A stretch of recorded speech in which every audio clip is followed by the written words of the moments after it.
아무리 운동해도 아무리 변화가 없더라도 절대 마음속으로라도 포기하지 마세요. 운동은요, 원래 오래 걸려요. 그러니 방법을 습관처럼 가자고요. 의욕이라는 단발성 있는 감정을 습관으로 바꾸는 구조 작업으로요. 사람들이 진짜 의욕 있게 시작했지만 힘들다는 이유로, 바쁘다는 이유로 점점 내려놓는 분들, 그때가 임계점입니다. 아무리 변화가 눈에 띄지 않아도, 아무리 바빠도 조금이라도 하나라도 더 할수록 성과는 분명히 있거든요. 식단, 운동 루틴을 아무리 좋게 만들어둬도 하지 않는다면 의미가 없고, 그럴수록 근성장은 점점 더 멀어질 겁니다. 이와 같이 반복되면 변화가 없는 과목에서 계속해서 셀프 고문을 받는다라고 생각합니다. 포기하고 싶은 생각이 들 때 만약 무게를 낮추거나 매일 하던 강도로 들잖아요. 그럼 근육 붙이기 게임의 난이도는 하나씩 올라갈 겁니다. 사실 저도 제대로 못 지킵니다. 안 하던 짓을 하려니 좀이 쑤시네요.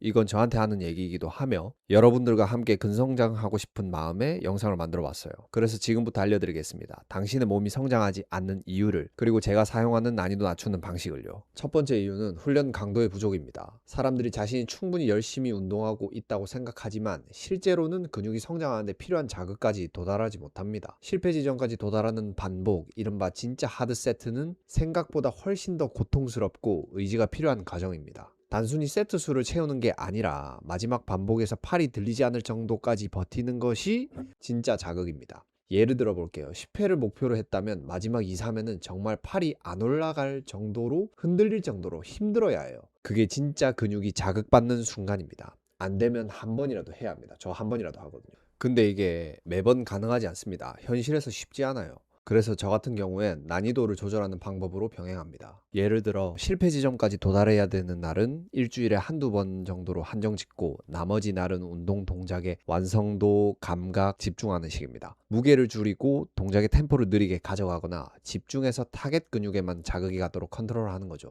이런 방식은 신체 피로를 최소화하면서도 꾸준한 자극을 유지할 수 있어서 의욕 저하를 막는 데도 도움이 됩니다. 두 번째 이유는 회복의 부재입니다. 근육은 회복하는 과정에서 자라는 것이지 운동을 많이 한다고 무조건 커지는 것이 아닙니다. 근육통, 붓기 같은 손상 신호가 반드시 성장으로 이어지지는 않고요. 오히려 지속적인 피로는 운동 효율을 떨어뜨릴 수 있습니다. 그래서 운동과 운동 사이에 충분한 휴식, 간단하게 얘기하면 운동 세트 사이에 1, 2분, 그리고 수면의 질, 가장 중요한 필수 조건입니다. 세 번째는 식단의 불균형입니다. 대부분 단백질도 중요하지만 탄수화물과 지방 섭취도 매우 중요하거든요. 탄수화물은 운동할 때 에너지를 공급하고 인슐린을 통해 단백질 합성을 도와주거든요. 특히 벌크업 시기에는 일정 부분 체지방 증가를 감수하고서라도 잉여 칼로리를 확보해야 합니다. 식사를 자주 거르시거나 다이어트식만 고집하면 근육 성장은 더디고요. 새끼는 물론 드셔야 합니다. 중간중간 조금씩 자주 알람을 맞춰놓고 간식 개념으로 드시거나 또는 운동 전후에 단백질과 다른 영양분을 보충하는 전략이 필요하거든요. 처음부터 각 잡고 하려면 안 됩니다. 그냥 하나씩 추가하고 나에게 맞는 방향으로 조절해 가는 쪽으로 맞추세요. 하지만 여전히 근성장의 핵심은 단백질입니다. 특히 운동 직후 빠르게 섭취하는 단백질 드링크는 근육 합성에 큰 도움이 됩니다. 단백질 드링크에 관한 자세한 내용은 아래 고정 댓글 링크 참고해 주시고요. 네 번째는 잘못된 루틴입니다. 유튜브, 인스타그램 등에서 본 고급 루틴을 그대로 따라하는 경우 특히 초보자에게는 오히려 역효과일 수 있는데요. 루틴은 본인의 체력 수준, 운동 빈도,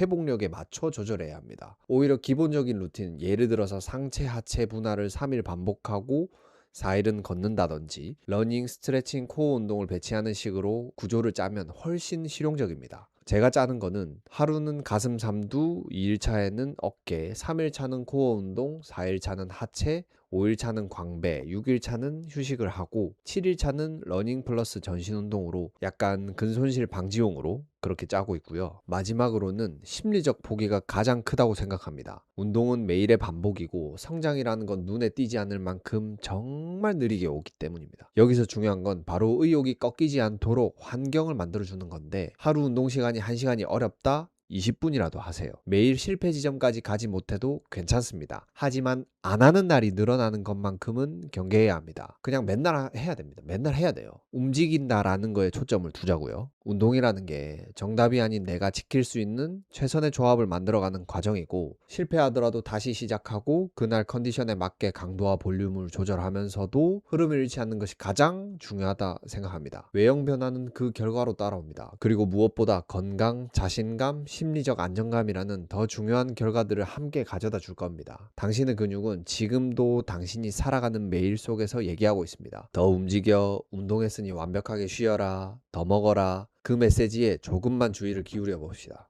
변화는 정말로 옵니다. 정리하자면 훈련 강도, 팔이 들리지 않을 정도의 주 1에서 2회, 회복 그냥 잠 많이 주무세요. 식단 조금씩 자주자주, 배고프지 않게 칼로리 잉여 유지. 절대 배고프다라고 느끼시면 안 됩니다. 그 전에 조금씩 자주자주 드셔야 되고, 마지막으로 이게 제일 중요합니다. 운동 루틴 따라 해보고 나한테 맞게끔 조절하기입니다.